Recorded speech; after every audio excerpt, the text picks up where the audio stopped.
Yeah, come on. There it is.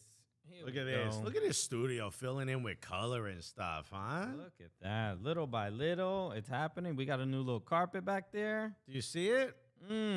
Okay. Listeners, you see it? Right? If you stare at it, you're gonna think you dropped acid. That's why I like it. What's good, everybody? Live here on YouTube, SKC Fan TV. Jose Lopez. Is this the show where they rate pizzas? I put yes. Okay, yeah, you know.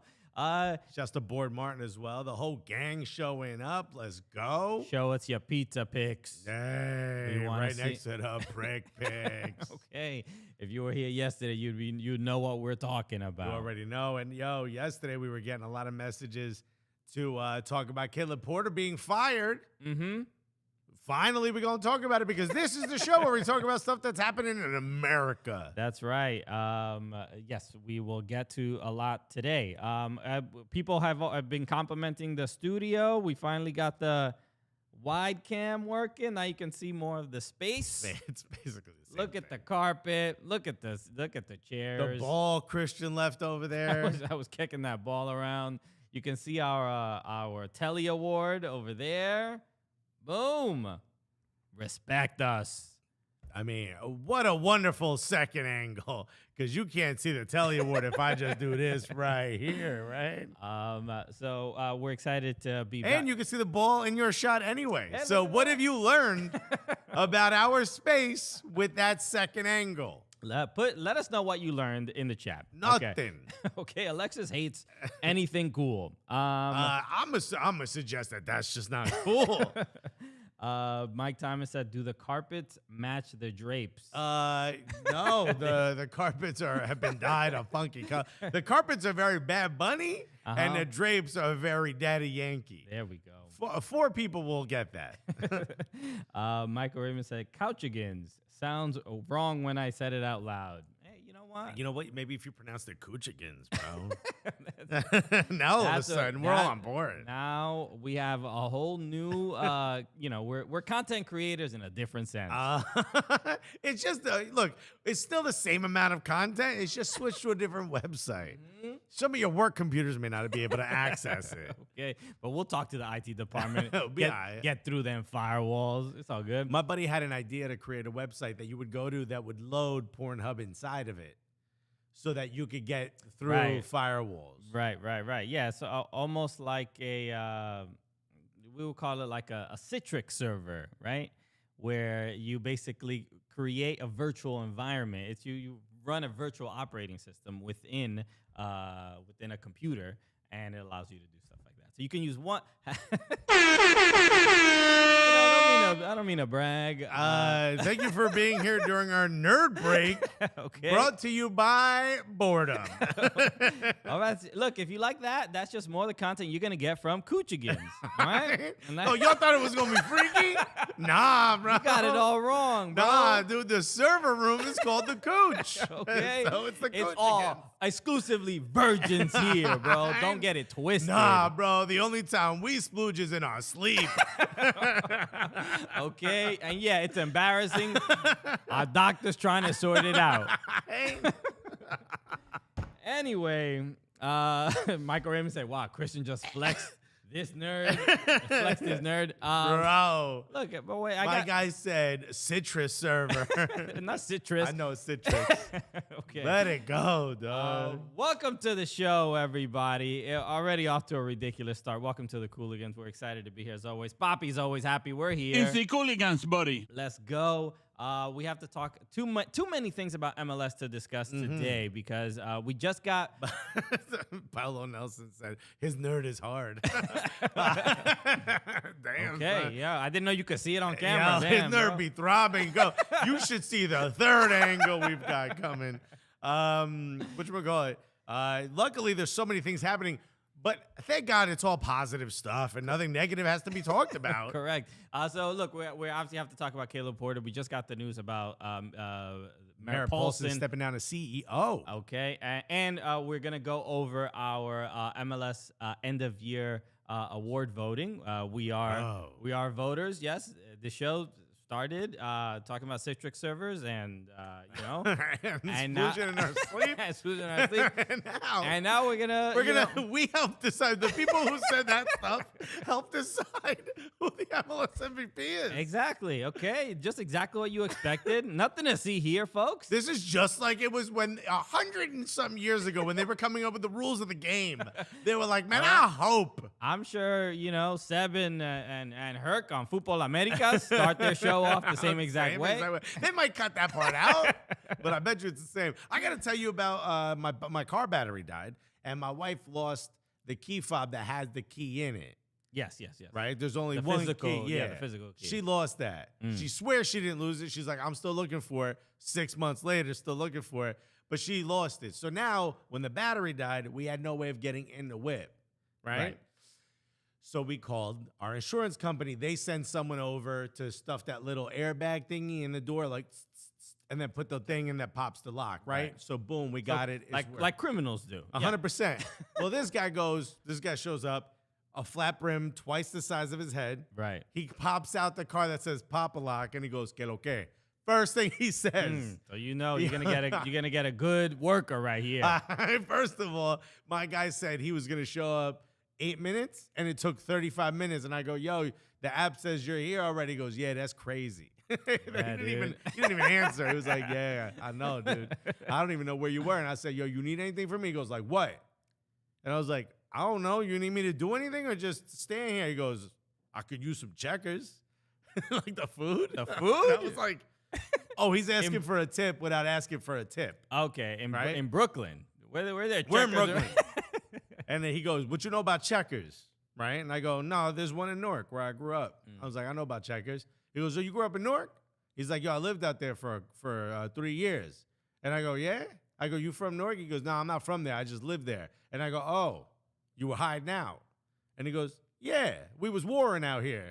I was like, oh, shit. And I go, you Dominican, so you hid out in the North Ward. He goes, yeah, how you know all that? I go, dude, I'm from Newark. There's nobody who moves from New York to Newark for 3 years. Right. Unless you're hiding out. That's the only reason. He goes, yo, that's what happened, man. He's like, yo, they killed my mans, dog. I had to run. I stayed with Titi. He goes, wasn't even really my aunt, but she was cool. Yeah. Stayed with her for 3 years, and then I came back when everything cooled down. Wow. I was like, yo, good for you. And he's like, uh-huh. And he goes, yo, what do you do? And I was like, oh, I travel and stuff. He goes, yeah? You need security, dog. I was like, bro. Well, you're going to end up moving back to Newark for 3 years. I'm like, where is this conversation going? I tipped my dude $20. I'm like, yo, get yourself some checkers. He goes, yo, thank you, Papa. And he took off. Wow. Broke into my car. He goes, he goes, yo, man. And this dude is also a voter for the MLS End of Year Award. By the way, he told me he splooges in his sleep, bro. Nah. And he thinks Sebastian Driussi deserves a real shot at MVP. Whatchamacallit? He actually, this is true. He pops the lock. I open the hood, right? I popped the hood. Oh. And I was like, I am in the terminals right here. And because it's a hybrid, so the battery's actually in the trunk. So it's got just 2 little terminals you got to find, right? And I was like, Yoda, this is the positive and the negative. He goes, nah, man. I was only told to pop your door, dude. And I go, nah, man. When we called, we said the car's dead, so we can't jump it unless someone opens the door. So you're here to do both. And he goes, nah, man. He goes, look. And he shows me his phone. He goes, pop door, jump job. And I go, you see that right there? He goes, dude, I don't be reading. Why'd you show me the phone that tells you to do exactly what I just suggested you got to do? Hilarious. Okay. Bro. Well, I mean, I thought the second angle was better than that story. But what are you gonna do? I don't think so, dude. All right. Someone said Alexis is going to be hiding out from this guy. Bro, you need security. Was that a threat, sir? All right. Let's get right into it. A nice Cobra said, the lock guy had Cincy finishing 10th, and they called him out via tweet this morning. Yeah, I got to get to that. That was ridiculous. Let's get to it. Columbus Crew part ways. Here's why I hate this angle. My face is just covered. It's not covered. It's just in this video that you're looking at. In the normal YouTube video, that's not what people are seeing. That's crazy. Alexis is a child. Why? I can't be seen, bro. Anyway, the Columbus Crew part ways with head coach Caleb Porter. They lost in their final regular season game to Orlando City. They lost 2-1 off a controversial, maybe not too controversial, penalty late in the game. Facundo Torres gets the penalty, and boom, Columbus. All they needed was a draw And they couldn't do it. and they could not do it. And but Orlando, I guess they just wanted it more or whatever. But this was the last few weeks. Everybody's been kind of already upset with Caleb Porter. I think if Caleb Porter was dealing with the losses that he was dealing with towards the end of the regular season, this was if this was in Europe, he would have been fired with like 15 games remaining, right? Because you saw where the trajectory was going. But Columbus, I saw some stat, I think from Tom Bogert. I think they something like they lost or drew in games that they were leading 22 times during the season, something like that. Pretty horrific. Also, do you think he got called Tom Booger growing up? I'm pretty sure if he didn't, it's gonna start happening now. Now I feel like I just threw a Molotov cocktail onto the internet. Sure, feel free to call him Tom Boogert. It's kind of like that. Do you ever watch The Simpsons? I don't think you watched The Simpsons. A long time ago. But there was an episode where Somebody recently told me that only seasons 1 through 8 matter. Haven't they been on for like 35 years? it's like almost 30, right? I don't know how long Simpsons been on, but there was an episode where they had like a flashback scene and they were trying to decide Bart's name, and basically Homer was like, well, we got to make sure it's a name that nobody could make fun of. So they were like, trying to rhyme it with something like Bart, Cart, Bart, whatever. So he was like, he went started with Art, Bart, Cart, Dart, and then when he gets to F, he just he stopped at E. He was like E-Art, and okay, I guess we're good. So he didn't get to fart. That whole bit was that fart. That he didn't say it, and that he was like, let's name him Bart because nobody could ever make fun of that name. So did you have one growing up? Did you have like a name that they made fun of that rhymed with Christian? No, I didn't have one of those. No. All right. You had Rolexis. I did. That was a dope nickname though. That wasn't like a diss. I don't know about that, bro. Rolexis is fire, dude. People wanted me to make that my graffiti name, but I'm like, it's a little too close to my actual name. Rolex was Christian. Yeah, I really got him. You gotta know religious ceremonies though. But you could have gone Chrissy, Prissy, or something like that. You know what I mean? Like that type of nickname. I got called Chrissy, but it was like a term of endearment kind of. It wasn't ever negative. Chrissy P. That's a dope nickname. I got called CP. Did you ever get CP? I got CP. I got Alexis the Sexist. That was like the only thing they could get to rhyme. And it was really stupid. That sounds like a headline in like the National Enquirer. Right? Yeah, the Post. Like, wow. Somebody right. I got called Plinko, like a Plinko machine. Remember Plinko? I remember Plinko, but why'd you get called Plinko? I don't know. There was a girl Did you fall down the steps all funny? There was a girl I worked with at Sean John who just decided to call me that, and then it kind of stuck. Some people were calling me that. Oh, because instead of Polanco. Correct. Palinko. Not Palinko, but Plinko. They didn't hit you with the Palinko? No. It sounds a little bit too much like Rob Palinka, the GM for Rob Lowe? That looking dude? Rob Lowe looking dude. Yeah, for the Lakers. Anyway. Chrissy T. Payne. Come up with an elementary school nickname for Christian, dude. All right, we were talking about Caleb Porter. Hopez? Oh, instead of Lopez. That's a dope nickname though. Okay. You could flip that. Okay. Hopez? I mean, if you're a girl, it might be a little bit. It might sting a little. That might hurt. That might hurt a little bit. Oh, you got me there. Okay. I'm gonna go cry in the bathroom. Dude, when I was in school, they told me the women's bathroom had a candy machine. I didn't realize it was the tampon machine. I was like, yo, I got mad jealous. I'm like, yo, they get to buy chocolates. I was so mad. I want to eat chocolate in the bathroom. And they had a couch. We have no couch. Wow. Also, if we had a couch in the men's room, it would be covered in piss, dude. Covered in Well, that's piss. why we have couches here that are covered in piss. Right? Hell yeah, we have fixed that part of Alexis' childhood. Hit them with the other angle so they can see the piss stains, bro. All right. Caleb Porter, how we feeling? You think he deserved to lose his job? He won MLS Cup 2 years ago, and now he is out of a job. You think that's fair? Caleb Porter's one of those dudes that seemingly just can't really hold on to a job for a long time. His style of management wears you down. He is the American Jose Mourinho. Right, 3 years, and you're gonna get one title, and Worked it. and then it's gonna be you're gonna leave in in a little bit of shame. More interesting than whether he should be fired or not. Yada yada yada. We'll let the other voters who don't talk about splooge and piss covered couches talk about that. Okay. Here's the real question: who should hire him next? Because he's gonna get a job. I agree.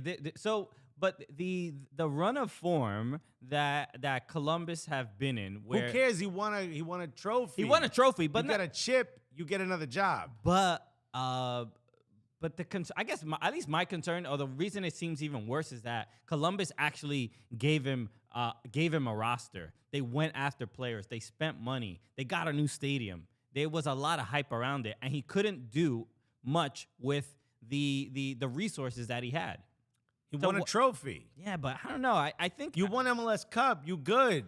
Maybe an expansion team will give him another shot. I don't know. I feel like, aren't you tired of Caleb Porter a little bit? I mean, respectfully, I'm just like a little bit like, bro. Ain't you gassed? I'm just being like, yo, bro, can you just tone it down a You little don't bit? think Vancouver would be like, yo? No, Vancouver has I forgot the manager's name, but he is the dude is bubbly. He's delightful. They were almost one win away from making the playoffs. Right. So the energy to go from You that don't kind think of a manager. San Jose would give this dude a run? San Jose, they just hired Lucci. Right. No, Like a team like that I'm talking about. Like a team that's like that's just perennially, or Houston, like Chicago. Houston. What about Chicago? Chicago, they're still working on with their manager. Bro, I you think wanna burn MLS to the ground with what I'm about to say? Okay, go for it, bro. I mean, I still want to be. Sporting Can I still vote? Kansas City, dude. Literally, they're the same guy. Sporting Essentially, Kansas Vermees City. and Porter. They just swap. You swap Different- spots, bro. Different color hair. That's about it. You get the silver fox in Vermees. Sporting Kansas City fan just said, "Let's go." Bro, I'm being serious. Nah, Sporting dude. Kansas City has had the same manager for what, 75 years? Longer if than- I do the longer math than correctly. MLS's existence. Yeah, 100%, bro. Yo. Nah, I don't see it. Why think, not? Give me a reason I don't- why. You can't just say no. So do you? I don't think Caleb Porter is. What about NYCFC? What if Nick Cushing doesn't do a good job in the playoffs? No. I don't. It's a similar style to how City play. What's similar about it? Porter ball. I don't think so at all. No. How now? NYC. Overlapping fullbacks. Oh, is that Possession based. is that all? Is that all they do? I just listed 2 out of the 2 things. Is that super specific to Caleb Also, Porter's would style? Caleb Porter be considered rude in New York? No. I think I don't think Caleb Porter is managing in MLS in 2023. You think he takes a year sabbatical? I think Would so. you do a Canadian Premier League? Or you think he takes the year off? I think he takes the year off. Just a little media, a little Apple Plus, Apple TV Plus. Okay. Sure, I'm sure. I mean, even speaking to that, have you seen all the clips of all the local broadcasts? And they're like, Gut-wrenching. it's so heartbreaking. I mean, look, I said this. I'm going to be honest. Some of y'all was like, y'all still on TV? But a lot of y'all was like, No, yo, yeah. this is wild. Because Yeah. there's some people that did, speaking of Columbus, our friend Jordan Angeli, Right. incredible job that she was doing out there. Yeah, it sucks. But at the sucks. same time, it does feel like this is the right move. I'm not. By the way, we don't have a job with Apple TV Plus. Don't think that So, that's what I'm saying. I this. think In fact, if anything, Apple TV Plus has told all of our representatives in no way, shape, or form do we want these people involved. the thing that's frustrating is that I'm sure there are going to be people that from these local broadcasts that get hired for Apple TV. Every single game will need a broadcast team, but I think what's going to happen is they will be there's not going to be a local broadcaster. So essentially, You don't think they'll do like the cool thing, like have like a bunch of like, teenage-looking people sitting on boxes or something? No. It's like, you don't think they're going to try to like advance it a little too far? No, they're gonna. The idea is because the games are being broadcast globally, you don't need an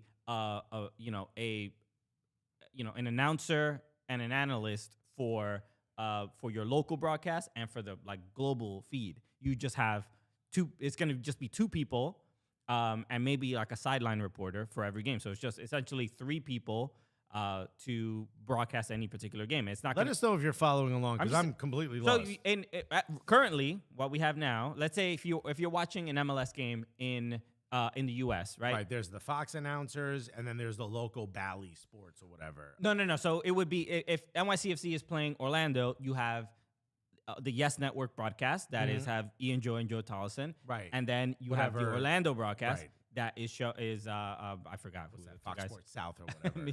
Miguel is one of the guys. So 4 people are calling this game. And now you're only just going to have 2 people. Maybe it's not going to be any because home. There's just the Apple TV broadcast. Exactly. There's one you go on the app and you click on the game, and it's going to be whoever. There's probably going to be English broadcast and Spanish broadcast. And that's about it. So a lot of people will be losing their jobs, but some of these people will be coming back. At least I hope. I hope as many people from these local broadcasts do come back, because it is difficult to grow up with a particular voice or a broadcast team, and you're sort of just used to watching this game, and it's part of the culture of the team that you support, and now to have them just gone, like the DC United's Dave Johnson, right? It's in the net. Yeah, I want to hear it's in the net from sometimes, time to time. Be nice to hear like that. Tommy Smith, he put the onion in the onion bag or whatever. Right. So look, it was a little sentimental seeing all those. It was. It's a little bit crushing, especially how difficult it is to maintain a job in the sports industry. But now that we're like Sporting SKC Fan TV said, call me Apple. Let's be honest.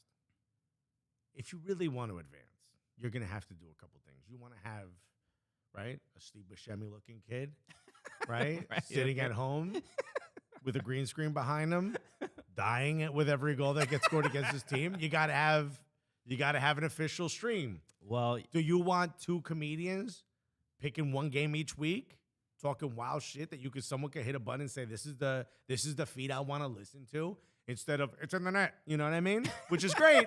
I'm not saying it's wrong, but let's say you want to spice it up a little bit. Right. I get it. Have a Cooligans button. Look, I think this goes back to the Coochigans, I guess. Hit the Coochigans button for the very nerdy takes. Oh, again, you think it's one thing, but it's actually we're really just explaining how the system works for streaming. But it's going to change the culture of being an MLS fan a little bit. Do I think it's going to advance the league? I love how you keep bringing it back to the actual subject. I'm just saying.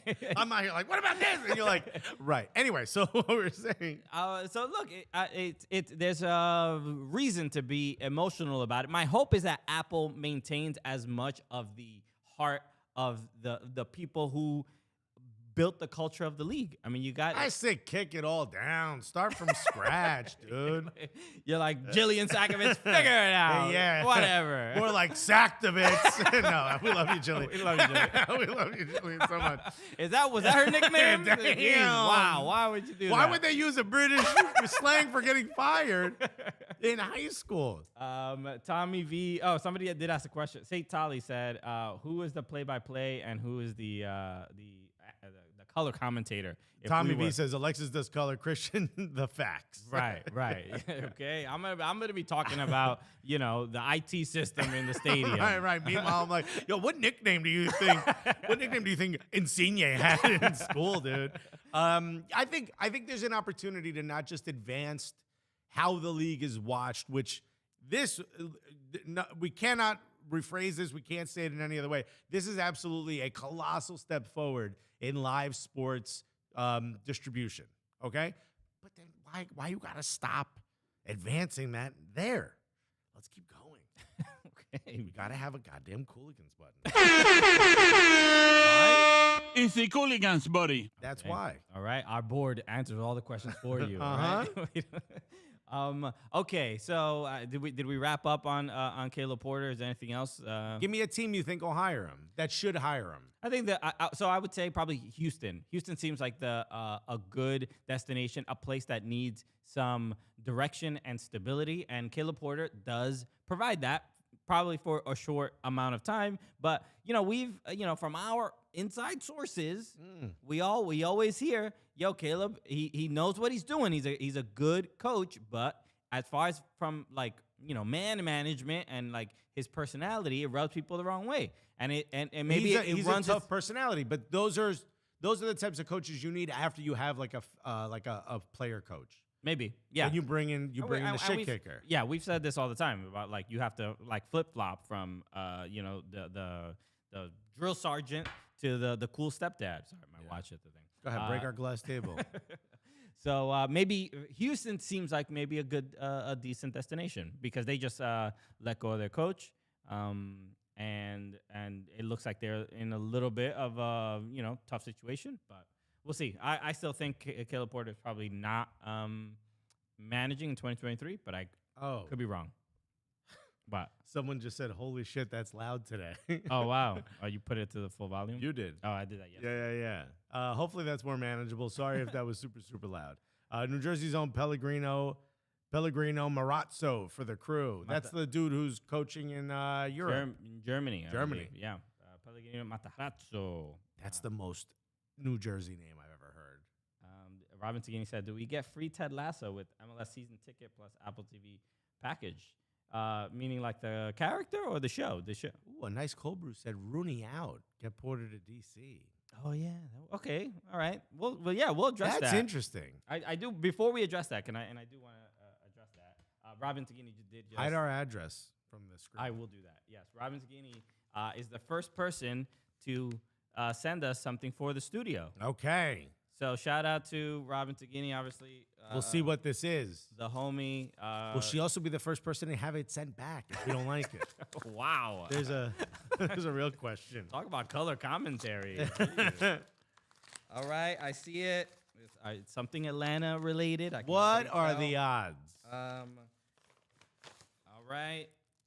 It's all right. It's Atlanta United heavy, okay? Okay. I mean, well, she's not a damn Sporting Kansas City fan. Look at this though. This bumper stickers? But from 2017. Oh, this is from when when they were announced. Before they were called Atlanta United. Right. Thank you. That so is much. really impressive. Robin stickers for Atlanta MLS. Should we cover our unboxing table that also kind of looks like a goal? Can you see it? Should we cover that in stickers, dude?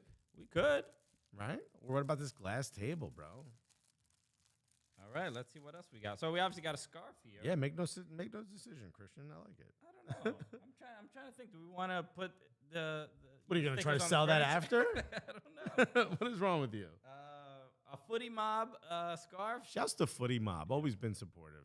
Sweet.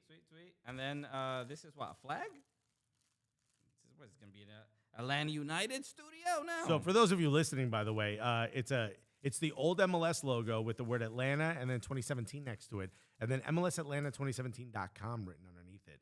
So I don't know if this was official stickers made by the league or the owners, or if this was by the fan base. But this was right around the time when I was saying there's no reason to have a team in Atlanta. They'll never have support. They're trash supporters for all sports. And I couldn't have been more wrong. I mean, literally was the most wrong I've ever been. All right. Yeah, we got a flag. Sweet with swagger, A-Town down, Concord. That's a beautiful flag. Thank you so much. Robin, much appreciated. So look out in the mail, Robin. We're sending this all back. No, thank you. This is beautiful stuff, dude. This is really cool. Okay. All right. So Wayne Rooney obviously had a very, very poor time so far here. A little bit of a learning curve. Right? I mean, look, he inherited a pretty bad team. But so I saw and then one of them shows up as a racist. I mean, there's a lot happening. Right. He's in Greece now, in Right. Santorini, whatever they do out there. Probably that island where all the buildings are painted white. What island is that? I don't know, Mykonos maybe. I don't know. Look, get it? Because all the buildings are painted. It is all white. It is alleged. Do you get it? At the moment, I mean, but we'll see if he ends up. I'm not gonna name names, but let's just say if you put your hand up in New York City, one of them pulls up. I think unless you put it up the way he would put it up. Sure. Get it? Wow, I get it. Because he's racist. DC United and their allegedly, we don't know what's going on. Again, everything. Why I haven't said anyone's name? Okay, So DC United obviously had a poor year, but Wayne Rooney, and I saw this from Pablo Maro. He had tweeted out that Wayne Rooney's obviously going to get a better opportunity to bring in the players that he wants. He definitely deserves. I don't want to call it like a transfer window, but he definitely deserves a preseason to make some decisions. He came in the mid-season, and his job was to just stop the bleeding. You know what I mean? And it was just they were hemorrhaging. It did not stop. It did not. So but Palomar said that in all likelihood, Wayne Rooney will only be at DC United for one more year. So how much should like the executives? How much of a how much effort or how much of a leash do they need to give Wayne Rooney? Or why let him make a bunch of decisions if he's just going to be gone? Because I don't think the feeling is that he's going to be there a long time. Why? Pablo Maro suggested that he's interviewed. Yeah, but did he say why? No, did not say specifically why. I'm assuming he covers DC United. He's been covering DC United for I think like a decade. I'm gonna trust his opinion on that, and maybe that's just his like hunch. But I think it's a fair question. Yo, Pablo, we're on the show right now, and you said that Wayne Rooney was gonna leave most likely after next year. Can you share why? Oh, by the way, whatever you sent me, I'm going to play on the show, regardless of what you say. Okay, let's see if Pablo responds. So we'll see live if he responds or not. But I'll let you know once he reads it, which is not yet, or once he acknowledges the voice note. But I do think if I think you operate under the fact, even if Wayne Rooney doesn't stay there past a year, I still think does he have? Does he get the right to shift the playing style, the culture, the players that are in there, the roster? It's not he's not going to make it worse. So, go for it. So then do you listen to, what was it, Michael Raymond who said it? Do we then fire him? As if we have any right. Do we then let him go and bring in a Caleb Porter who will most likely be there for a little bit longer? No, I mean, what would be the point of bringing him in for 6 months? No, you have to give him another shot. Wait, who for 6 months? Wayne Rooney, he's only been there for a couple months. Yeah, but if he's only going to be there for another year, then you might as well make that decision now. Right, but you can't operate under thinking that he's not going to be there longer than a year. You have to just give him the opportunity, and I think if he finds some success, maybe he can find a reason to stay, but the team has to do well. If I don't see a scenario where DC United win MLS Cup or get really deep into the playoffs, and he's like, "Nah, I'm done." In my opinion, I think that would be reason enough for him to stay. But we do know that his family didn't move to DC, and it is what it is. So signs suggest that he may not be here very long. But how can you have a manager and you're not going to take a gap year? Okay, think of it as Everton. Let's say we end the season. Everton are in 13th place. Reports are Lampard is most likely going to leave after one more year. Do you give him a transfer window? In the scenario, well, I mean... Just take it exactly how I said it. Do you give him that summer transfer window? Yes, you do, because... Knowing he's not going to be there next year, so the changes he's going to make may potentially be prohibitive to the team succeeding the year after.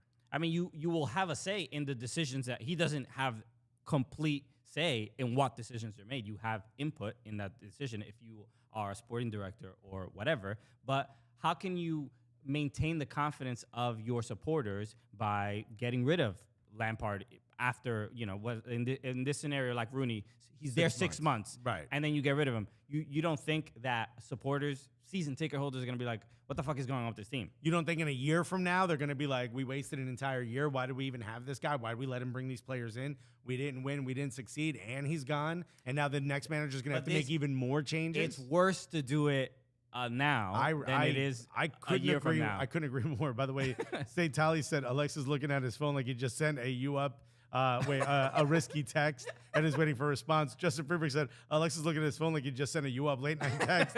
Nick Red said, Alexis looking at his phone like his Postmates delivery is more than 10 minutes late. All of those are correct, except I know what my wife would say if I sent a risky text. He has not looked at it yet. He must be busy. What is he doing, dude? You don't do nothing, bro. You clicking, clickety clacking on your Would keyboard. you find out Johan Cruyff played a game in Vancouver once? So no, look, I think DC are they're in a bad spot because they have a lot of, they have issues from the roster to people are mad at ownership. They have to finish building the damn stadium. Which is even funny. Remember when they were like, "Oh, we can't play games during the day because we didn't realize the sun hits the cameras." Even decision day was weird. I don't know if you saw it. You were obviously in London. I don't know if you saw any matches, but the games were all especially. Justin Freeberg said Pablo writing an article about how Pele once played a charity match in Boise, Idaho. All the games were like fairly early, like at 2:00, 2:30, and some of the games, especially the game at Audi Field, was you couldn't. The sun was so bright you couldn't see. You could barely tell the players' jerseys apart on TV. Like because the sun shadows goes into the cameras. That wasn't the issue with this particular game. It was just that the sun was so like. Yeah, but don't they have the ISO? You ever notice when there's a shadow on the field? Yeah, they'll but switch back and forth. This was the problem. I don't know if they didn't adjust the ISO correctly. Oh, they had an amateur cameraman, bro. But it's I forgot who they were playing, but you could barely tell the two different teams apart on television. I'm sure in person, I'm sure it wasn't that big a deal, but it was odd. They got to put a damn roof. DC, bro, Audiefield needs a roof to block the damn sun. Can we start a GoFundMe for DC to get a roof and FC Dallas? Y'all need a roof, bro. I don't know how you're letting your fans bake for 90 minutes. I mean, it's weather's cooling down, so it's not as bad now. But in the summer, I'm not talking about today. I'm talking about the beginning of the season, bro. They got it. How many more fans do you think would show up to an FC Dallas match if they had a roof? That's a good question. I think a fair amount. Yeah, I don't know how many. I mean, it's not like sometimes people make fun of FC Dallas and like no fans are there or whatever. It's not as bad as it looks on TV. I've been there. You haven't been there, right? Yeah, of course. Oh, you went for the No, you went. I haven't been during a game. Exactly. I've You been went to Dallas. the Hall of Fame. Yeah, I've been to Frisco. Yes, but I stayed for the game against Sporting Kansas City. How many more fans would show up if it was called Frisky, Texas? Wow. I hope that was a little bit lower. Great question. NYCFC got a baseball diamond with people at it. Did you see the people complain about the stadium, but especially games at Yankee Stadium, a lot of fans show up. I mean, and comparable to some of the other MLS stadiums that get a lot of fans. I mean, NYCFC is getting couple 20 some odd thousand fans. It's pretty good. Again, it's pretty good. Obviously it feels could be better, but it's pretty good. Did you hear this about they're trying to switch it? That there was another possible stadium gonna be announced by the end of the year. Did you hear this? This is from the Citigroup CEO. Say the words. What are you talking Ferran Soriano. Yeah. So there was just somebody reported, I forgot who it was, but said. Well, then congratulations, Girona. Your new stadium. We'll see. Did you hear that they're trying to move the playoff game to Citi Field? I did hear that, but I don't know. They're working. I don't know how likely it is. It's obviously, NYCFC is going to play Inter Miami at Rebel Arena. As of right now, it's Rebel Arena. Right, but my Mets couldn't finish out the season properly. And also, shouts to Chris Scopo, who probably has canceled all his spots. That man is not leaving his house. I've never met a bigger Mets fan. They win 101 games in a season and miss the playoffs, bro. Bro, it's crazy. It's a joke. I don't know how. I don't even know how that's possible. How did you get DeGrom out of the playoffs? I don't know, bro. Actually, you know this, right? I wrote a commercial for Jacob DeGrom. I remember this. Yeah. Car lot? A local car dealership commercial. Right. Yeah. That was a while ago, too. A couple years ago. Okay. Only playing still. Look, I mean, I I contributed to my Metropolitans. Okay. The Mike Thomas said, "Cool closer song. Hope it was worth it." Diaz. I mean, it is a good song. Which one is it? It's the song from. It's called Narcos or something like that. With the trumpet. Oh yeah.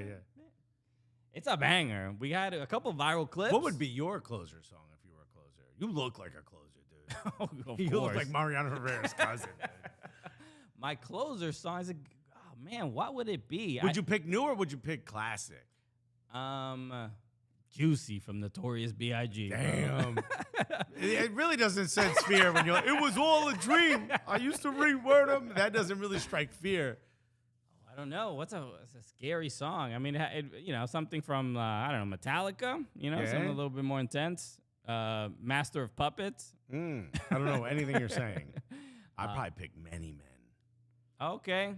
Bro, wish death upon me. That. Did you see there was a player from the who got shot? He came out the Washington Commanders. He came out to Many Men. Hey, bro. He got shot like 6 weeks ago. Yeah. But he's back in the league, bro. Also, can I just say, there was a tweet a long time ago, and it still makes me laugh, that said Bronx couples slow dance to Many Men. And I mean, I think about that tweet maybe once a week. Robin Skinny said, not Tool. Tool is a little bit too like, I don't know. It's too sensitive for a closer song. Most Tool. A nice cold brew said Pop Smoke, Invincible. I feel invincible. Okay. 100 in the spot.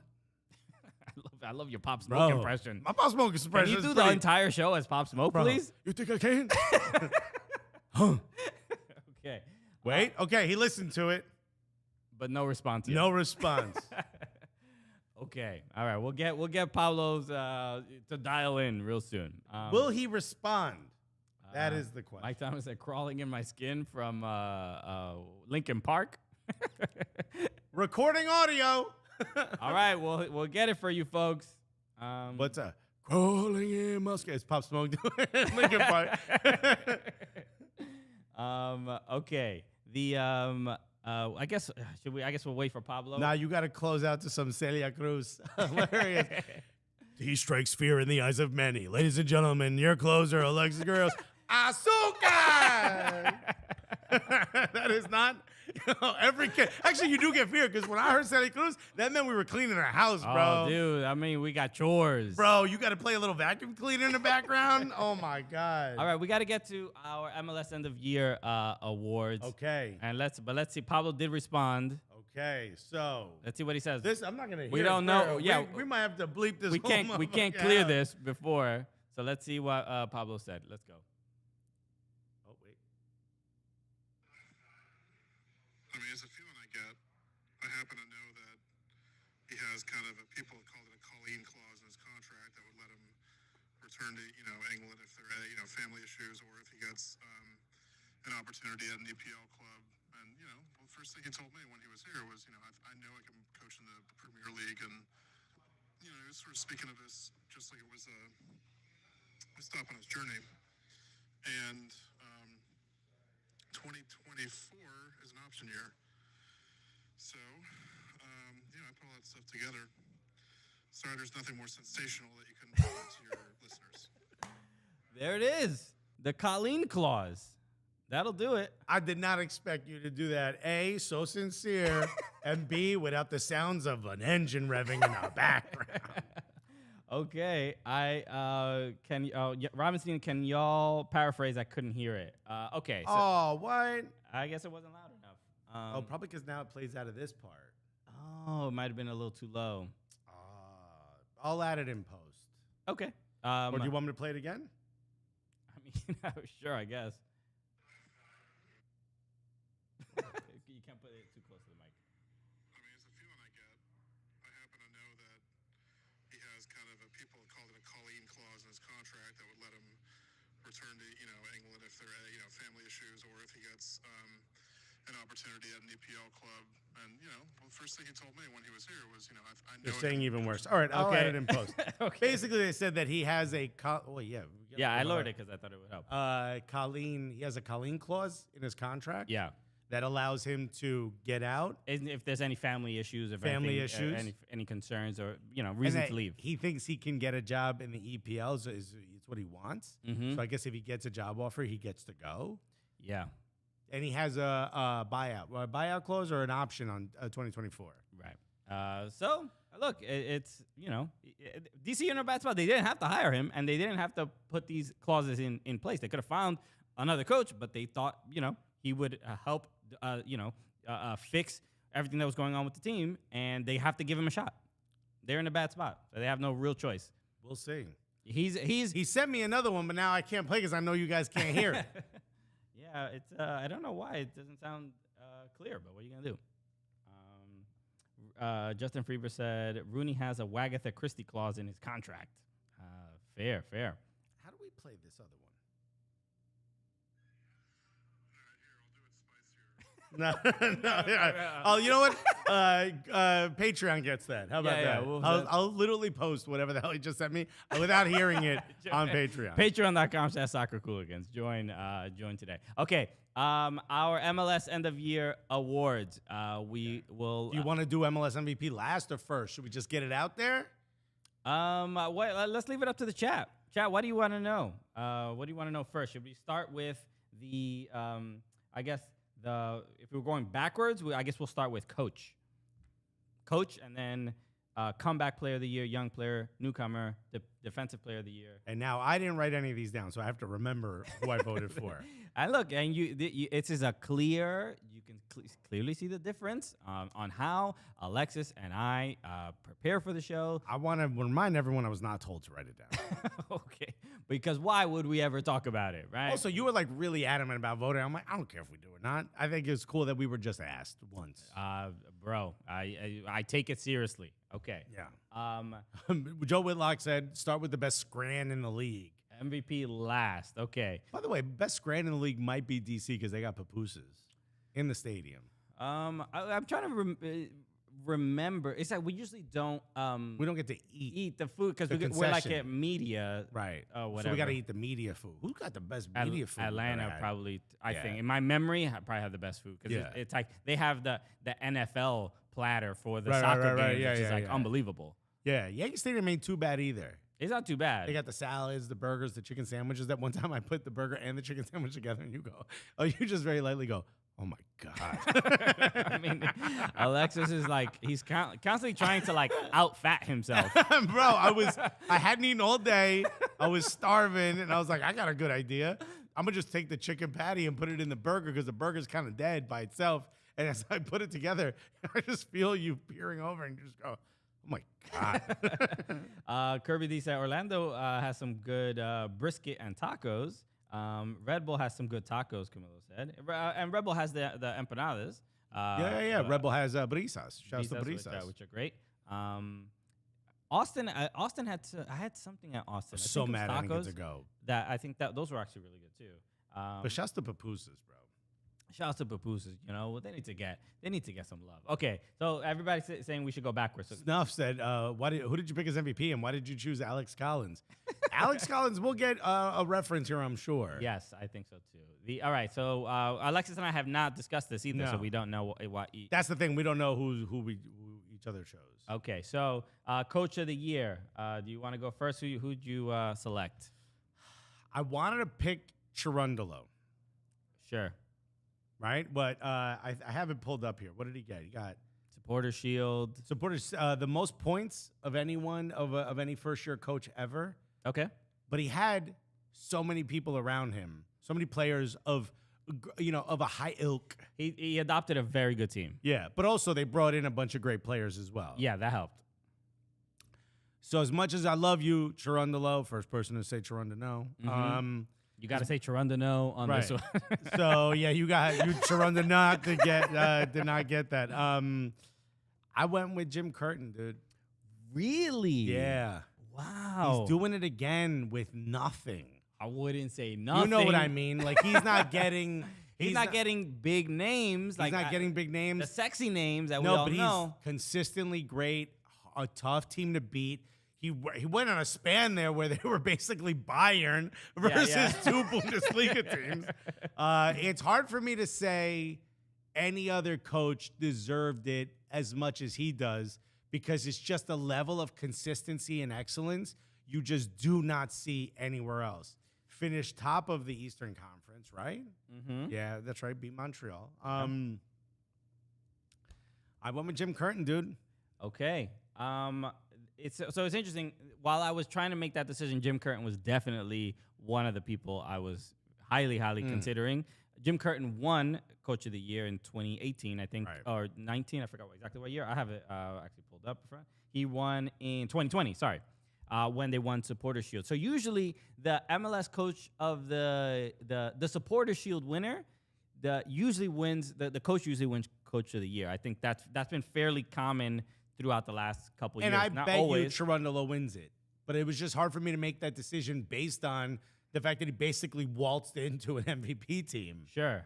But also to give him credit, even when we interviewed him before, he was like, "Yeah, I want to go back to the U.S. coach." I'm like, "Yo, you a defender? What kind of trash, boring ass soccer are you gonna play?" And he was like, "No, I want to play quick. I want to play fast. I want to play attacking." And it's all of that.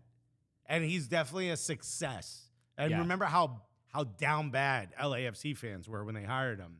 Even our homie Andrew, Drew Nearpost, was like, "Oh God, this guy, he's never even coached in the." Hey, look how incredible it's turned out. So he's probably gonna win it. Gotta give Jim Curtin a nod, bro. I think that's fair. So I went with the Montreal head coach, Wilfred Nancy. Nance, right? Nancy. It is a Y Nance. there, yeah. But they just say Nance. That's how you never. pronounce Nancy is Nance. Oh, maybe I'm saying it wrong. I'm not. I think there's a Y there, but The town Nancy is Nance. but that's not how the team is spelled. That doesn't have a Y. Yeah, it does.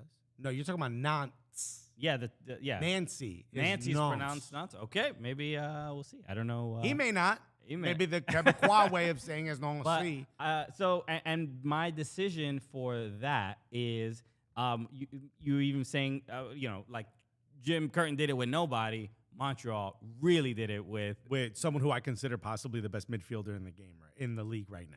Georgi Mihailovic? Yeah, that's fair. But then, and Victor Wanyama, but look, who's a superstar defensive midfielder and deserves to be back in the league. And he said he's probably not coming back. I don't know if you saw that. He's it's up to the league or whatever. Yeah. Blah blah blah. Blah. But no, I think he did more with less out of all the coaches that I was considering. I wouldn't say less because he's got some big names. Again, Georgi Mihailovic and Wanyama probably being the two biggest. Who's the defender who also played really well? I can't remember his name right now. Ooh, look at that. The all-star. Whatever. Nonetheless, I'm not. Look, Montreal is my third or fourth favorite city in the world. Love Montreal.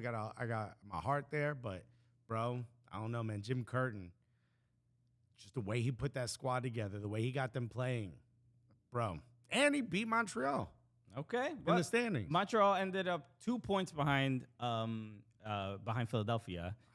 I think that's saying quite a bit. And I just to Montreal. Let's see what happens in the the playoffs. and for me the choices were Cherundolo and Wilfred Nancy, right, or Nance, whatever, however you say it. I think that is. I think a lot of credit has to be given to Montreal because usually the expectations I think are generally much lower for Montreal, and fans remember. When they changed the logo and changed the name, everybody was upset. But I think it's the team looks like he took Thierry Henry's team and, I believe he was Henry's assistant, if I'm not mistaken. Yeah, he was there during the Henry and he brought regime. the team to another level. We even saw Montreal at the beginning of the year when they played NYCFC. NYCFC won, I think, 3-0 or 2-0. Right. And they looked like they were about to have another rough season. And so a lot of credit to him. I think he very much deserves. Here, you might pick. be right. Hold on. Why What? is it not playing? Okay, what are you doing?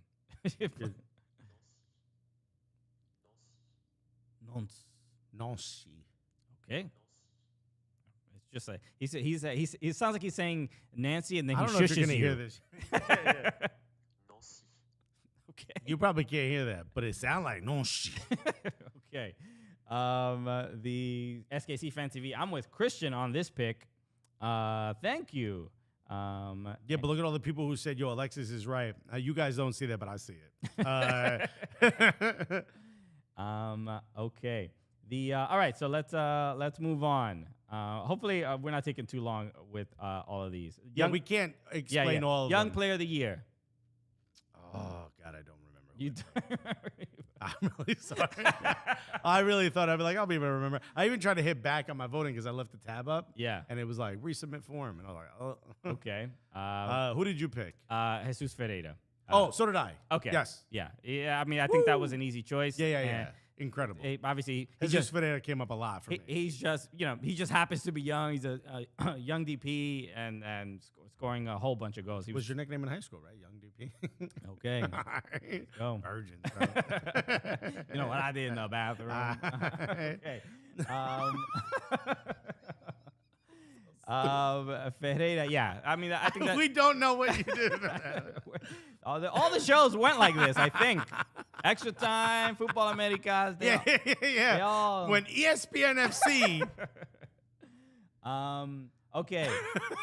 Next up, Newcomer of the Year. Ooh. Who did you pick? Hold on, let me remember. Who did you pick? So I feel like I went with a choice that maybe a lot of people didn't go with because I haven't really seen any of the other MLS journalists say this name. But I went with the striker for the Philadelphia Union, Mikael Ura. I did not. In any I way, think shape, or he's been spectacular this year, scoring huge goals, important goals, whether he's starting, coming off the bench. Huge player, and I think a very well-deserved award for him. A nice Caruso, Cucho Hernandez in Columbus. I don't think Cucho has been fine. I did pick Cucho Hernandez actually. I don't. I think Ura did more. Cucho had huge goals and more like better goals, quote unquote. But how many Ura scored a few more goals than Cucho? I think the reason I picked Cucho is because what it means for the league to get a player of his ilk at his age. It's like if you would have signed Insigne a few years earlier. He also played well. He showed he can continue that level. To me, it felt like a pretty simple choice. I wouldn't necessarily say it was the best player in the league by any stretch of the imagination, but it's also like he didn't come here to retire or didn't come here to relax. Sure. How many goals Ura had? Or maybe I picked Ricky Puig. I saw a lot of people pick Ricky Puig. I might have picked Ricky Puig, actually. I think overall impact. I might have picked Cucho because he's been there the whole season as opposed to Ricky. Cucho has not been here. But you know what I mean, longer. Maybe. Yeah, Ricky's only been here for a couple of weeks. Ura has 13 goals. 13 goals for a new player in MLS. I did pick Ricky Puig. Okay. I'm starting to remember that. So Ura, to me, I thought was the best new player in MLS. Mike Thomas said Ura, front runner for Golden Boot next year. Dude, I thought he was incredible. One of those players certainly to keep an eye on. Let's see if he can continue because we've seen players have like one superstar season and kind of fizzle. Yeah, because I haven't seen the name come up that much, I don't think he might end up winning, but I think that would be disappointing if he didn't. I think it's very, very well deserved if he did. Okay, next up, Defender of the Year. I picked Alexander Collins. I also picked Alexander Collins. Not just because he was an absolute standout as a defender, but also contributed goals when needed. Yeah. Absolutely incredible. And I think it's even more evident when he got injured. I think Cucho was the one who injured him, I believe, against Columbus. Damn, remember, he I'm picking ops. Hit his knee, took him out. And those games, he missed about, I think, like 10 games, something like that. NYCFC was kind of just they couldn't figure out they were. Sean Johnson has, I think, 14 clean sheets this season. There was a stretch of like 7, 8 in a row. Right. Weren't giving up goals. And then as soon as Alexander Collins gets injured, it is rough time too because he gets injured right around the same time Ronnie leaves. And Tati leaves. Yeah, and Tati, that's right. So it was just and then as soon as he comes back, NYCFC on this much better form. So the argument a lot of people were making was Kai Wagner, left back for the Union, who has he has a whole bunch of goals, a bunch of assists, and some people feel like Kai Wagner's in my 11. Okay, yeah, but he didn't make my Defender of the Year. the defender of the year to me feels like it should be a center back. But I can understand if it. Oh, I don't care about that. As long as you're listed as a defender, you get a chance. But to me, it's like the defensive MVP. Yeah. So you have to be like one of those people that where if you are out, the team can't play without you almost. And I could see people saying Zimmerman. You know what I mean? Like Zimmerman won it 2 times in a row. But I could see how important he is for the squad and how much of a leader he is on a team like that, and how much the team sort of takes his personality. Yeah, on. and I would say Doran Nashville, about to get a shout out soon. Philadelphia Union, and I think defensively, I mean they have given up, I think 25 goals the whole season. They are. Defensively, I've just never seen a team be so on point. I mean, but Jacob Glesnes, Jack Elliott, and then Andre Blake as well has been a damn. Jack Elliott wasn't even nominated. He was not, right? Yeah. Yeah. Shouts to whoever put that in there, Justin Freeberg. But so this is why Kai Wagner to me didn't deserve my vote because of. How it would almost be taking something away from the effort of Glesnes and Elliott and Blake. They're the best backline. Yeah, without a doubt, backline. But to say defender of the year, you take Jack Elliott out, or you take Kai Wagner out, or you take these players out. Other people can contribute. You take Alexander Collins out. You're probably dropping about 30 points. You know what I mean? And that's what it felt like. So that was my rationale behind the voting. So who's next? By the way, we agree. But Kai Wagner, yeah, I think a spectacular season. I mean, so many players on the Union have been. Okay, next up, the goalkeeper of the year. I think it's pretty easy. Who'd you pick? Andre Blake. I picked Sean Johnson. Really? No, I picked no. Andre Blake has been like, damn, bro, you were like the Homer team, for real. No. Andre Blake is absolutely it's just the pick. It's just I think he has the most clean sheets, right? Yeah, he had 15, Yeah. and then I think Sean Johnson was second with 14, or there might have been a couple others tied. But I mean that's obvious. Andre Blake has just been absurd, and. I mean, what else can you say? It's just a complete deserved. He's won it before. People were also saying that he should be up for MVP of the league. You know why I wouldn't have voted for him for MVP? Because he has such an incredible backline. Yeah, I mean, it's you can't grade it against him because he still makes incredible saves when needed. But for me, definitely, you earn the right, because especially if you notice whenever. A shot goes over the crossbar, what's the first thing a goalkeeper does is like yell at their backline. Right. He's helping put them together. So to me, it's like a team effort. He deserves it, though. I'd hate to take that away from him. Right. Okay. And then MVP. Where did we go there? To me, I've been saying it for weeks. There really is only one option for me. Mm-hmm. We talked about what a defensive player of the year means. We talked about what a goalkeeper of the year means. If you take these people out, what happens? You take Hani Mukhtar off Nashville. Yeah, Buddy, you earned it. Yeah, I honestly was trying. I wanted to vote against you so bad. I was doing the last couple of weeks. I've been doing everything in my power. I'm like, how do I not vote for this guy and still maintain like a level of my conscience? Right. He's just too important of a player. Scored too many important goals. I mean, a bunch of assists. Has literally pulled this team back into games on his own. Yeah, the name I was really competing against that made sense to me for MVP was my next choice would have been Sebastian Driussi. 100%. That's my number 2. And in fact, I stood there for a second. I'm like, is there a way where it makes more sense to vote for Driussi?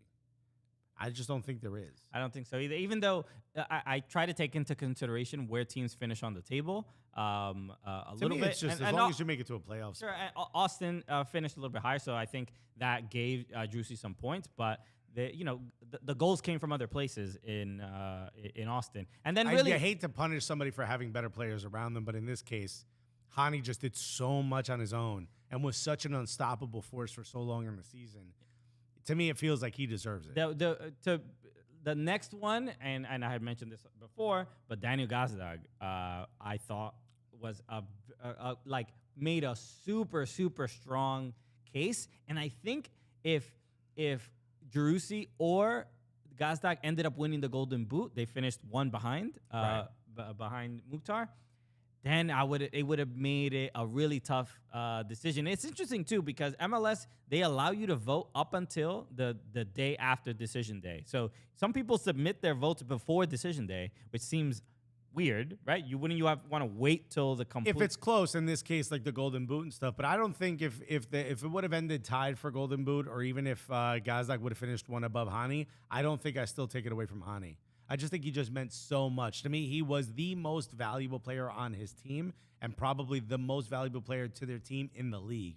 So to me, when I think of most valuable player, that's what it means. It's not just called best player in the league. It's not called best season this year. It's called most valuable player. And I can't imagine there's a more valuable player to their squad than Hani Mukhtar has been. So as far as I'm concerned, buddy, I didn't want to vote for you, to be honest with you. You know what I mean? Okay. Just something about, I don't know what happened. It ain't got nothing to do with you personal. Just something about it where I'm like, there's got to be someone who's more, and it just wasn't, dude. You absolutely earned it, Hani. And I think for me, Gazdag, to take nothing away from his no, not to take anything away. It's just that it's one of the other things where like so many players in Philadelphia were so good that it took away from how great Gazdag's season kind of was, right? In a weird, like, you got outpaced. That's all. So that's it. Everybody, those were our votes for this year. Please tweet at us your anger. We don't really get that much hatred. I think a lot of people are like, I can't believe these guys vote. Yeah. People, it's more astonishment.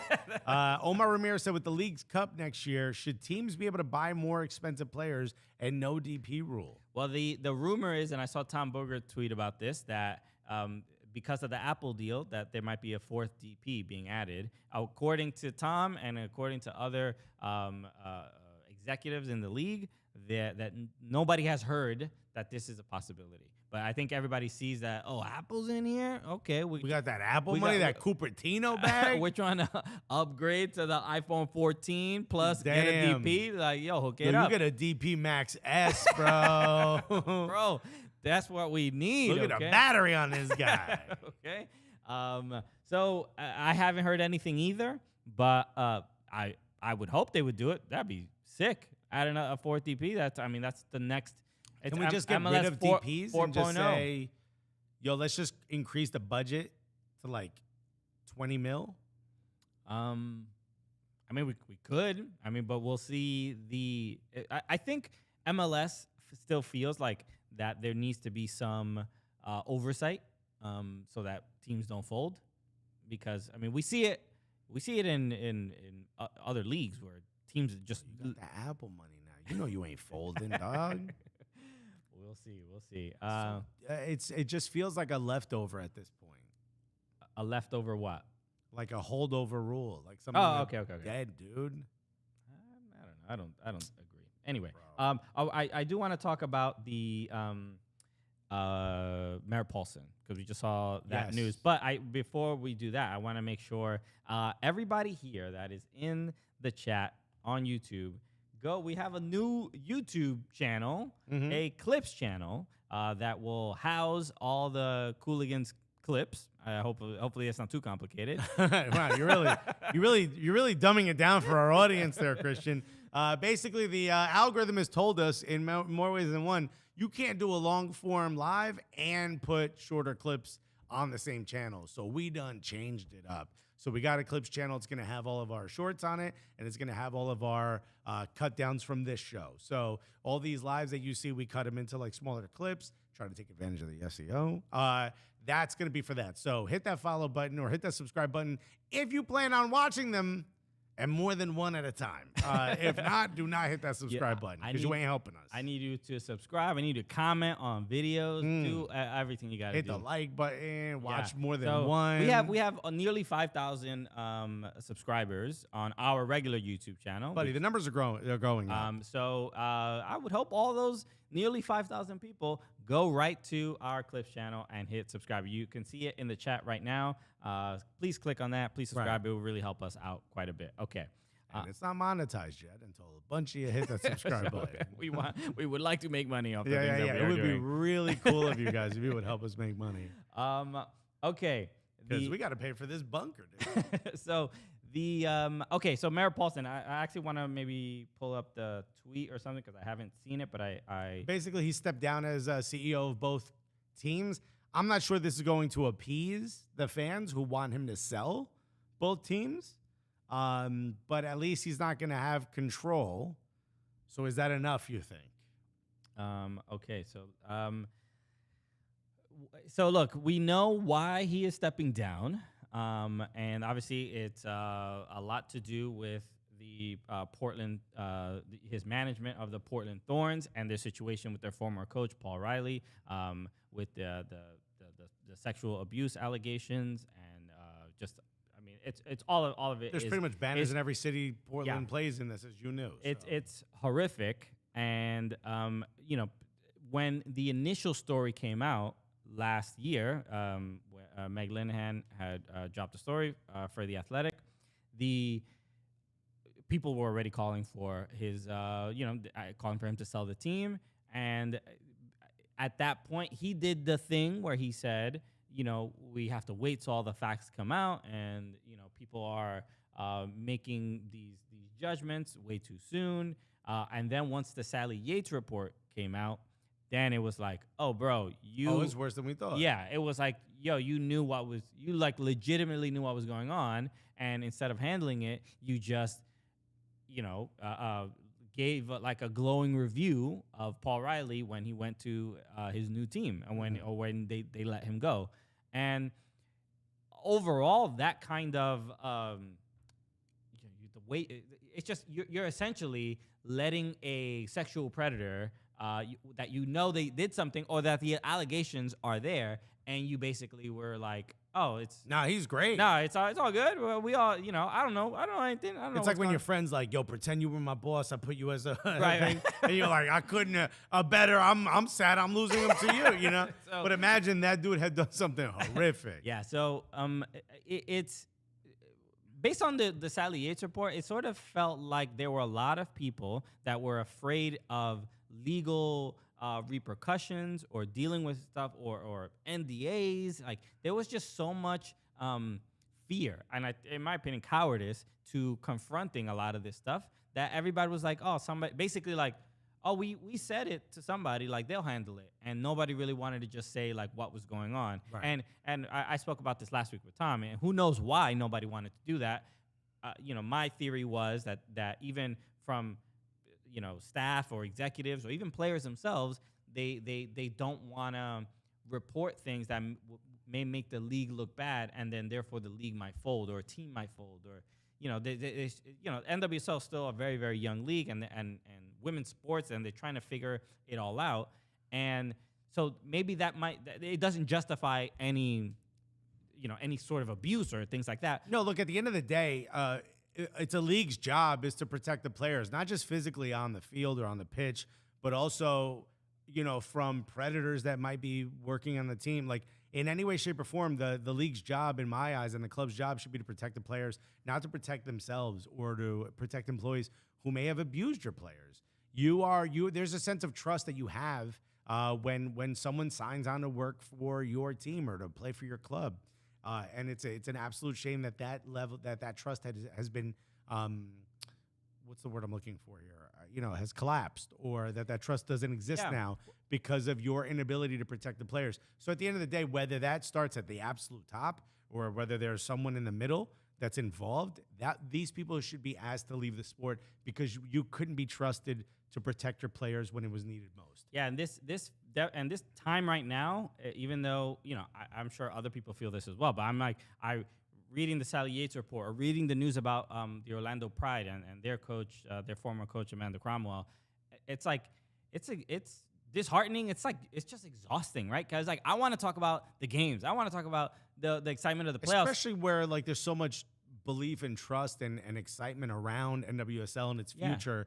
And then you have stuff like this where it's like, I mean, to some degree, I'm glad it's coming out so that we can handle this stuff and move forward. It's sort of a cleansing, and I hope that I've seen like even follow your favorite female footballers on social media. Sydney Leroux, especially, she is not holding anything back. She's obviously a former Orlando Pride player. She does not know how to hold back. Currently playing with Angel City, and she's just airing out all the facts, and she's just keeping it an absolute buck. And this is, look, I hope we have to go through this difficult moment to get to the point where like with we were talking about the Boston Celtics, right? And their head coach Ime Udoka, who had a relationship with a staffer, Right. and how quickly Who's married, and had kids. hey bro, hey, look. Damn, everybody's ruining families, bro.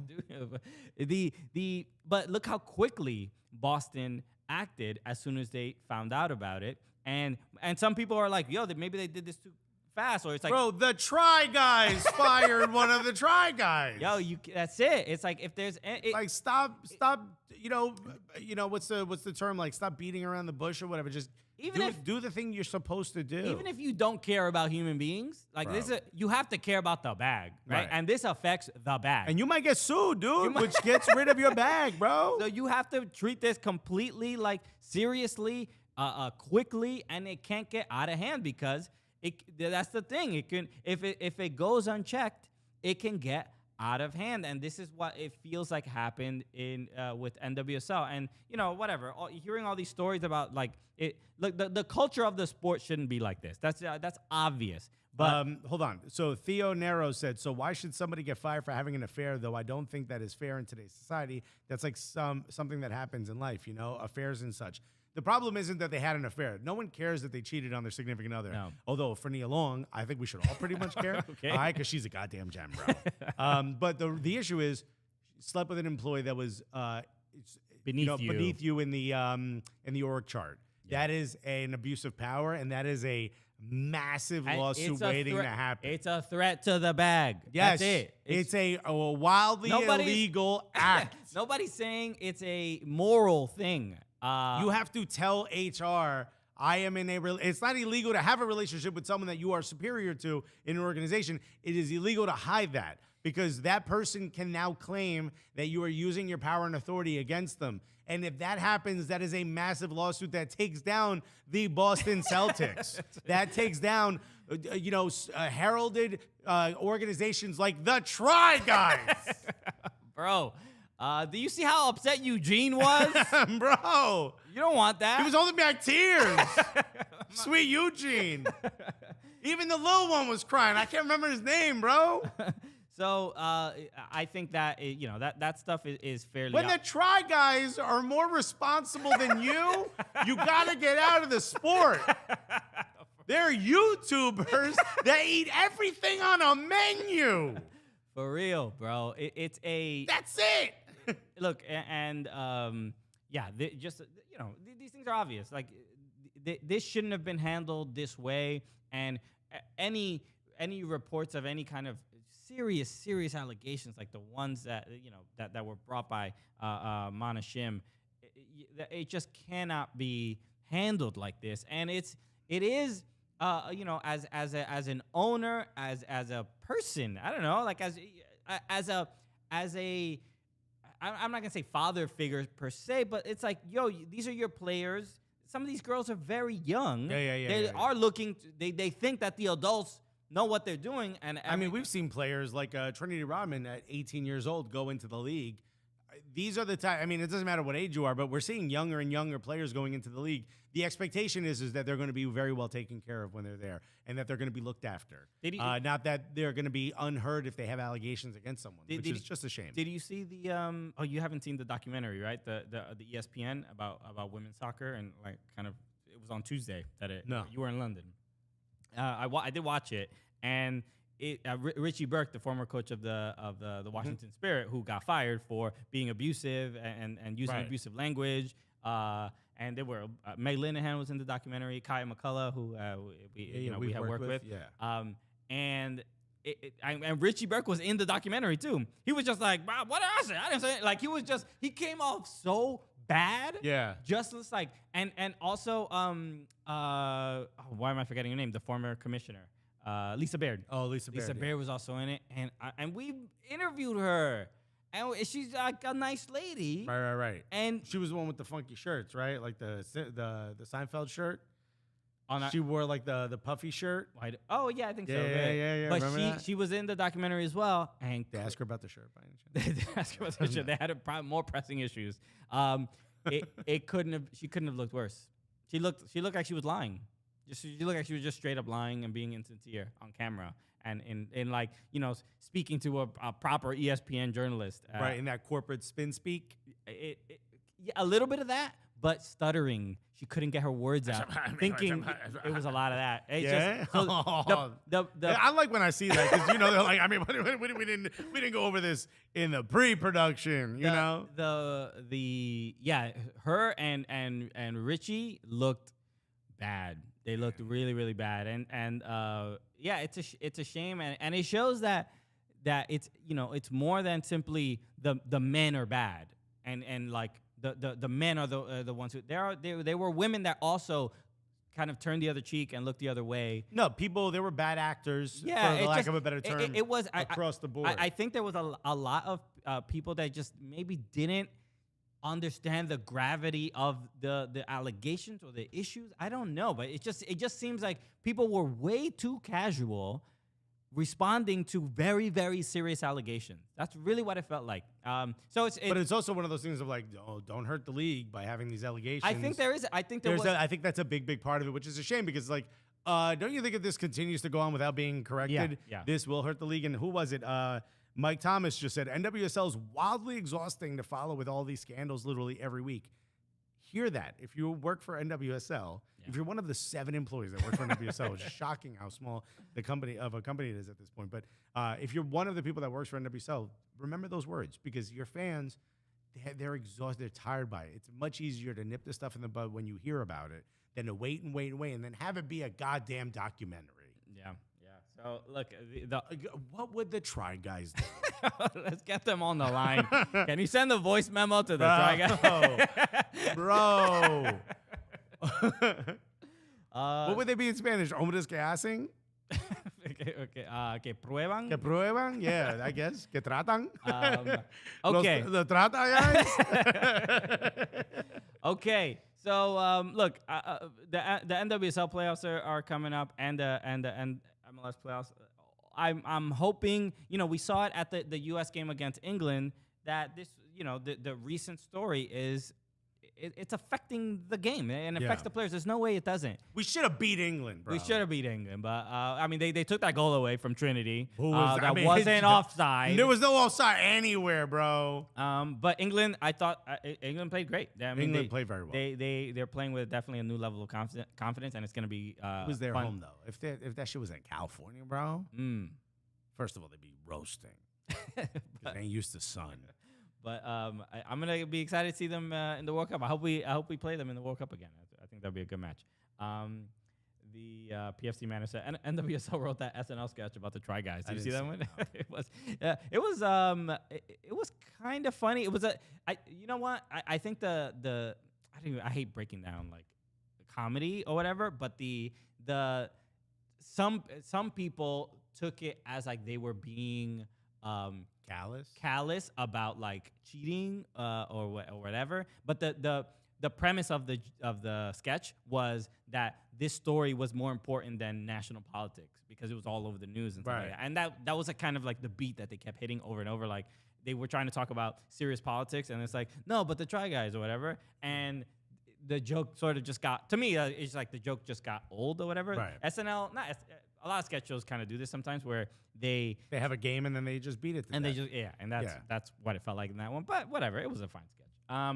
Okay. I mean, if you're one of the Try Guys who didn't cheat with an employee, think about how big of an organization you created that it's SNL level. The problem with him was that he was cheating, and his brand was that he was not a cheating guy. Ain't those dudes all the time, bro? That's why I say I always cheat. We let you know, bro. And that's why I'm never cheating. Bro, that's why I keep telling you, bro. We jizz in our sleep, dude. Okay. MLS is just like, why did we let these guys vote, bro? Okay. I think we should wrap up there. As always. Hold on. Theodora said, I mean, 2 consenting adults, come on, nobody's underage. If anything could turn this into a lesson. I'm just saying that the punishment is harsh For him to, all right, we get it, Theo. Damn, son. Delete your texts, my G. Bro, cover your tracks. Damn, son. Delete your search history, bro. No, it's the work aspect. It's I mean, simply you cannot sleep with someone. yo, you this- have to tell. By the way, you can if you tell HR. Look, That's it. I would tell Ned Fulmer. But then you can't tell HR, yo, I'm cheating on my way, because HR will be like, yo, why you telling me this, dog? You just cheat, but do it secretly with someone not at work, bro. You got Bro. caught. It's on you, dog. That's a choice a company a person makes. You do you, bro. You got to deal with the consequences, and you see how it affects businesses. Bro, you friendships. lost the bag, bro. He was doing seminars, being like, "This is how you have a healthy relationship with your wife." He was doing content with his wife, cheating on her at the Bro. same time, bro. Someone on Twitter said, yo, what if the reason he had a happy relationship is because he was cheating? Sure. And then, yo, deleted it. Because you know his girl was like, I'm sorry, what'd you say? Yo, they got the screen He cap, needed some man. side to bring himself some Right. peace. You know, maybe you enjoy the steak a little more if you have a burger every once in a while. You know, okay. Alexis puts chicken in his You know, burger. But everybody knows, HR is well aware. I put the burger in He tells Yankee Stadium staff while he's doing Right. it, when he does it. Okay. All right. Ridiculous. Theo got season tickets to Cookfield. Come on, you white bellies. All right. As always, yeah, a reminder, follow us everywhere on social media at Soccer Cooligans. Hit the subscribe button on the Cooligans Clips channel if you plan on watching it when it pops up in your recommended. Correct. All right, we're trying to game this damn algorithm, my G. Right. So, follow us on TikTok as well. We got a bunch of stuff going on there, trying to grow that. And we have some news that we will be dropping soon. Very soon. To our Patreon subscribers. So They get it primero. Patreon- Chris and Pizza also confirmed Google Translate called them Los Chicos que Prueban. Let's go, dude. Bro. That sounds way dirtier, dude. Yeah. It sounds like that's the title of my new gay pornography. Yeah. It sounds like what he got in trouble for. So, yes, make sure to join patreon.com/soccercooligans. We have a new episode of No Cap Recap coming as well later this week. And anything else? The man. Clips channel, hit that subscribe button, do what you got to do. Oh, and shouts to everybody who sent me really nice messages about my appearances on True Jordy. That was really dope on the kickoff. Okay. You did the proper kickoff? No. I did The poker. the poker, Right. which is on the True Jordy Twitch channel. And I also did the 2-person watch along with Lawrence McKenna. But then True Jordy or Brian kept hopping. Brian, like first name. Brian kept hopping in. And it was pretty cool. All the chat in the beginning was like, get this American out of here, stupid American. And then he was like, yo, man, this dude knows football. And everyone's like, we like this American. Yeah, dude, that's how it is. You hate your stupid accent. And Bro. like, I hate your accent, but the things you're saying are interesting. Make sure you follow us and Fan support. XY said Christian's form of cheating is a Happy Meals from McDonald's. The new adult Happy Meal, bro. Yo, don't tell Shorty, bro. Don't tell her what I did with the toy. Right? The phone number that was logo McDonald's listed as Teddy from work. And she's like, yo, how do you work with a guy named Alexis, bro? Okay. Thank you, everybody, for tuning in. We appreciate it. And as always, shout out to the Meadowlark Easy Cooligans, family tuning in. A lot of new listeners. We appreciate all the support. Share anything, share this episode. Let people know you had a great time laughing along with all your favorite soccer stories. What a great, make it a commercial. That's a little promo. But we will see you next week, and we will see everybody on Patreon this Friday with a new episode. So a lot of fun stuff coming this week. So tune in to all of that. All right. You got anything to say, Alexis? Nothing, man. Love you guys. Okay. Peace, everybody. Bye.